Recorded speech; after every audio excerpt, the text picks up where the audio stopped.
चलिए आज बात करते हैं एक बहुत ही गहरे और जरूरी विषय पर, आत्म मूल्य का दर्शन, यानी कि अपनी कीमत को पहचानने और उसे दोबारा हासिल करने की कला। आइए इस सफर की शुरुआत करते हैं। सुनो, अगर जीवन में कहीं तुमने खुद को कम आंका है, शायद तुमने अपने शब्द सस्ते में दे दिए, शायद तुमने अपनी उपलब्धता मुफ्त में बांट दी। ये लाइनें सुनकर कुछ महसूस होता है ना? यहीं से हमारी आज की बातचीत शुरू होती है। आखिर ऐसा होता क्यों है? तो सबसे पहले समझते हैं कि इसकी कीमत क्या चुकानी पड़ती है। देखिए, एक सीधी सी बात है, दुनिया अक्सर हमें ठीक वैसे ही देखती है जैसे हम खुद को देखते हैं। जो कीमत हम अंदर से खुद को देते हैं ना, वही बाहर की दुनिया में हमारी पहचान बन जाती है। इस बात को समझने के लिए ये एनालॉजी कमाल की है। कोई इंसान सोना हो सकता है, लेकिन दुनिया के सामने खुद को पीतल की तरह पेश करता है। कोई अंदर से एक समंदर हो सकता है, लेकिन जीता ऐसे है जैसे बस एक बाल्टी हो। ये है खुद को कम आंकने की सबसे बड़ी ट्रेजेडी। इस आइडिया को और गहराई से समझने के लिए चलिए एक कहानी सुनते हैं, दो दुकानों की कहानी। ये कहानी हमें बताएगी कि क्यों कभी-कभी लोग हमें ग्रांटेड ले लेते हैं या नजरअंदाज कर देते हैं। सोचिए, एक बाजार में दो दुकानें हैं। पहली है सेल शॉप, जहां हमेशा 50 से 70% की छूट लगी रहती है। वो हमेशा खुली रहती है और वहां खूब भीड़ भी होती है। और दूसरी तरफ है एक प्रीमियम शॉप, जो कभी सेल नहीं लगाती। वो अपनी कीमत खुद तय करती है और उसे इज्जत मिलती है। अब भीड़ तो सेल शॉप पर है, पर असली वैल्यू और सम्मान प्रीमियम शॉप का है। तो अब सवाल ये उठता है, कहीं किसी ने अपनी जिंदगी को वो सेल शॉप तो नहीं बना लिया है? क्या रिश्तों में, काम में, हर जगह हर वक्त डिस्काउंट पर उपलब्ध हैं? यहाँ एक बहुत ज़रूरी बात समझने की है। लोग किसी को ग्रांटेड नहीं लेते, बल्कि इंसान खुद रिश्तों में लगातार छूट दे देकर अपनी कीमत गिरा देता है। हमारी वैल्यू इस बात से तय नहीं होती कि दूसरे क्या सोचते हैं, बल्कि इस बात से तय होती है कि हम खुद को कितना महत्व देते हैं। अब अपनी कीमत को समझने के इस सफ़र में एक बहुत ही बारीक फ़र्क को समझना ज़रूरी है, और वो फ़र्क है गरिमा और अहंकार के बीच का। ये एक छोटा सा अंतर सेल्फ वर्थ की पूरी कहानी को बदल देता है। देखिए, ये अंतर बहुत छोटा है पर बहुत गहरा है। अहंकार यानी ईगो हमेशा कहता है मैं सबसे महान हूँ, ये दूसरों से तुलना करता है। लेकिन गरिमा यानी डिग्निटी कहती है मैं किसी से कम नहीं हूँ।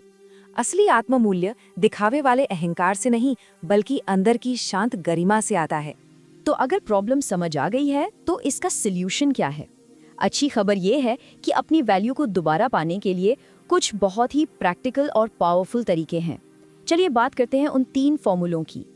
तो ये 3 कदम है। पहला, सीमाएं बनाना, जो कि सेल्फ रिस्पेक्ट की नींव है। दूसरा, अकेलेपन से दोस्ती करना, ताकि खुद से जुड़ा जा सके। और तीसरा, अपनी ऊर्जा को बचाना, जो हमारी सबसे कीमती दौलत है। चलिए एक एक करके इन्हें समझते हैं। पहला फॉर्मूला है बाउंड्रीज यानी सीमाएं। इसका सीधा सा मतलब है ये साफ करना कि यहाँ तक मैं हूँ और इसके आगे तुम। ये कोई दीवार बनाना नहीं है, ये एक दरवाजा है जिसका कंट्रोल हमारे हाथ में है। ये लड़ाई नहीं, बल्कि आत्मसम्मान का एक तरीका है। और याद रखिए, किसी की ना भी उतनी ही इज्जतदार होनी चाहिए जितनी उसकी हाँ। अगर किसी की ना कभी सुनाई ही नहीं देती, तो उसकी हाँ की भी कोई कीमत नहीं रह जाती। दूसरा फॉर्मूला है अकेलापन, मतलब अकेले होने की कला, बिना अकेला महसूस किए। यही वो वक्त है जब कोई अपने सारे रोल, सारे मुखौटे उतारकर अपने असली मैं से मिलता है। जो इंसान अकेले में बेचैन हो जाता है, वो अपनी असली कीमत कभी नहीं जान पाता। और ये बात इस एक लाइन में बहुत खूबसूरती से कही गई है।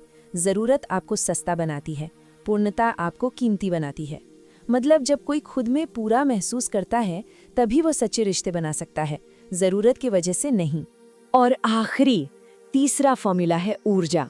अपनी एनर्जी को अपनी असली दौलत समझिए और इसे बचाइए। हर बहस में कूदना ज़रूरी नहीं है, हर आलोचना का जवाब देना ज़रूरी नहीं है। किसी इंसान की असली कीमत उसकी मौजूदगी और उसकी ऊर्जा से महसूस होती है, तो इसे फालतू में बर्बाद मत कीजिए। और हाँ, एनर्जी बचाने का सबसे आसान और सबसे ज़रूरी तरीका है तुलना करना बंद कर देना, क्योंकि तुलना असल में ऊर्जा की सबसे बड़ी चोर है। ये चुपके से आती है और हमारी सारी ताकत निचोड़ लेती है। तो इन सब बातों का निचोड़ क्या है? इन सब बातों का सार हमें एक बहुत ही शक्तिशाली विचार की तरफ ले जाता है, और वो है अपने भीतर के सम्राट को जगाना। हर इंसान के अंदर एक सम्राट बैठा है, लेकिन अक्सर उसे एक भिखारी की तरह जीने पर मजबूर कर दिया जाता है, जो दूसरों की तारीफ के टुकड़ों पर जिंदा रहता है। ये बस एक बदलाव है, बाहरी वैलिडेशन से हटकर अपने अंदर की आवाज पर यकीन करने का। और यही सबसे गहरी बात है। सम्राट को कुछ साबित नहीं करना पड़ता, सम्राट बस जानता है। सच्चा आत्ममूल्य वो शांत आत्मविश्वास है जिसे किसी के सर्टिफिकेट की जरूरत नहीं होती। तो आखिर में सवाल ये नहीं है कि दूसरे किसी को कैसे देखते हैं, असली सवाल तो ये है कि एक इंसान खुद को कैसे देखता है। क्योंकि जिस दिन कोई खुद को पूरी कीमत देना सीख जाता है, उस दिन दुनिया की कोई भी ताकत उसे कम नहीं आंक सकती।